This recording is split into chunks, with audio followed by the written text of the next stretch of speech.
habitat right here is Ocean Voyager. It is going to be one of the world's largest indoor aquatic exhibits at about 6.3 million gallons of salt water, and it is home to over 100 different species of fish.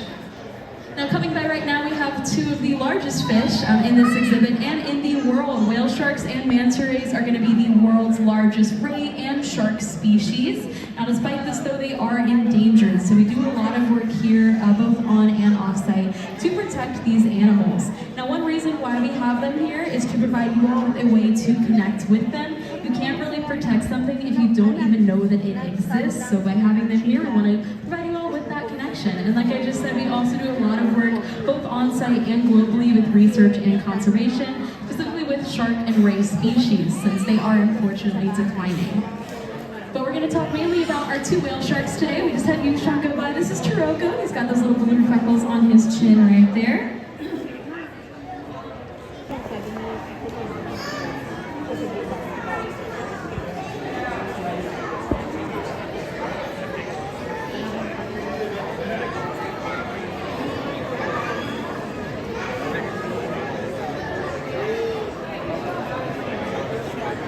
Fully grown is around 30 to 40 feet.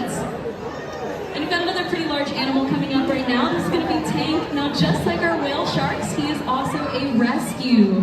Tank came to us from the coast of Florida, and our whale sharks, Yushan and Taroko, came to us from the coast of Taiwan. Now they were initially captured by the seafood market over there. Taiwan was the very last place where whale shark fishing was still legal. Now thankfully we were able to bring them here instead and work with Taiwan to actually ban whale shark fishing worldwide. So they are now protected, which is super great because like we said, they are endangered and they're a great indicator of ocean health.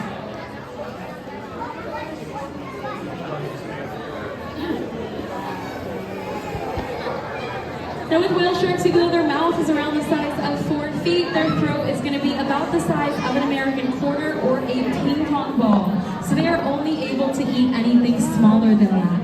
So what we feed our whale sharks here, it can be a couple different things. They're mainly going to be feeding on zooplankton. So what is zooplankton? Zooplankton is basically just going to be any small animal that lives in the ocean. So things like krill, fish eggs, coral spawn. If you guys have seen SpongeBob, you know plankton is a copepoid. That's a type of zooplankton.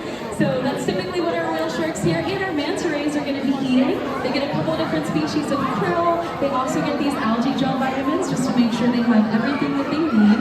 Now our whale sharks can eat around 40 to 50 pounds of krill in one day, and the manta rays around 30 pounds of this krill every single day.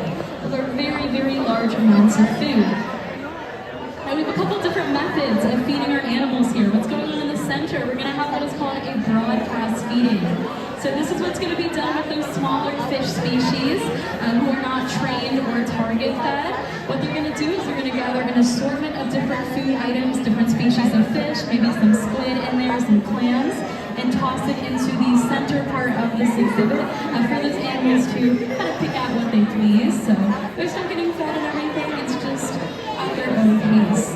Now when it comes to our larger animals, so those megafauna like our whale sharks and our manta rays and even our sea turtle Tank, we're going to be doing something called target and station training. So these animals are so much more intelligent than what we give them credit for. Sharks and rays are actually able to recognize different shapes and colors. They can pick up on different patterns and routines.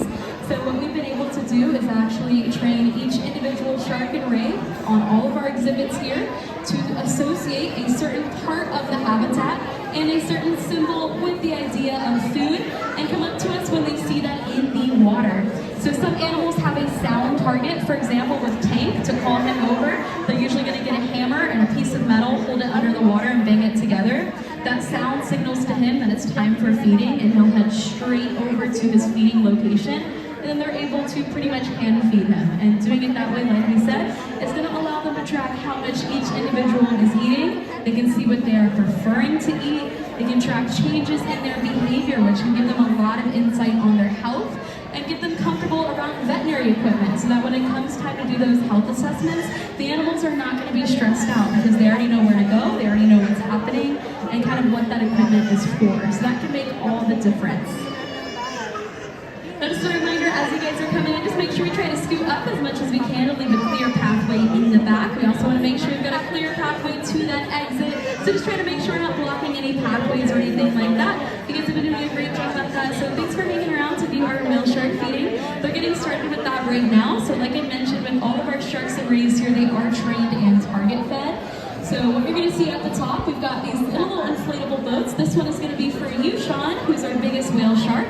So each whale shark here is going to have a different colored bucket, a different colored boat, and a different part of the habitat that they associate with that food. So you, Sean, will be getting fed on our right-hand side. Taroko, going by right now, will be watching him get fed on the left.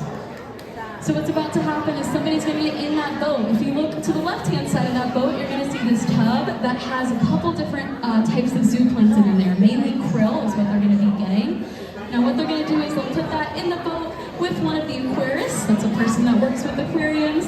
They're going to use that bucket to scoop out bits of krill and then trail it in the water behind them for the whale sharks to feed on. So we're going to be seeing that in a couple of minutes right now.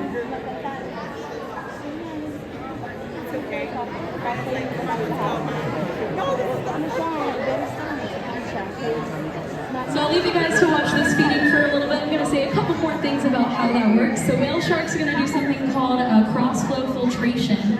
So they need to keep constantly swimming in order to breathe. That's called an obligate ram ventilator. So what they're going to do is they're going to vacuum up gallons of water at one time. That excess water goes out through their gills so they can breathe, and the more denser, concentrated particles of krill go straight towards the back of their throat until it triggers a swallowing reflex. So that's how they eat.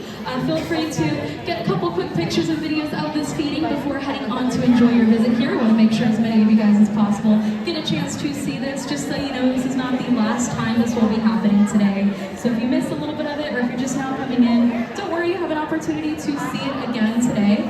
But we want to say thank you for choosing to spend your time here with us at Georgia Aquarium. And last thing I want to leave you guys with, even though we have this 2-foot thick acrylic barrier that separates us from all of these animals, there's nothing that separates us from our oceans, and the choices we make every single day impact animals like you, Sean, out in their natural habitats. So one of the easiest things you guys can do to help out is just by choosing to reduce, reuse, and recycle.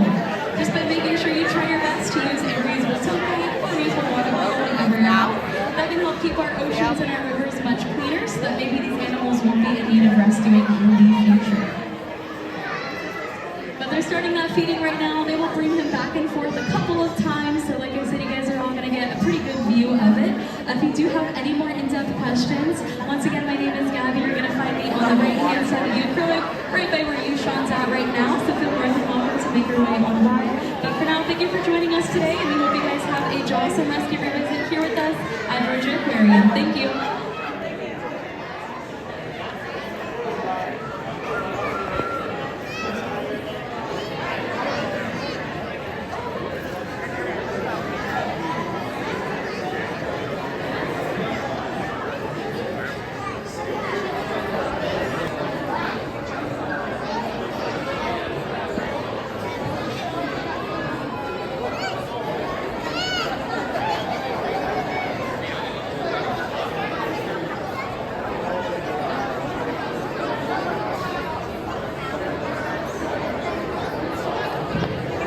If you guys are just now joining us, welcome into Ocean Voyager. You may see we currently have a little bit of a whale shark feeding on. If you are sticking around to view this, get some pictures and videos.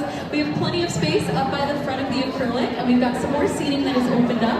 So if you're more than welcome to come on down those ramps and join us down here. If you guys also have any more questions, but more than welcome to make your way over. We've got a couple of us hanging around on the right-hand side of the acrylic, so come over here, ask us some questions. We'll be happy to help you guys out. But thank you for joining us today.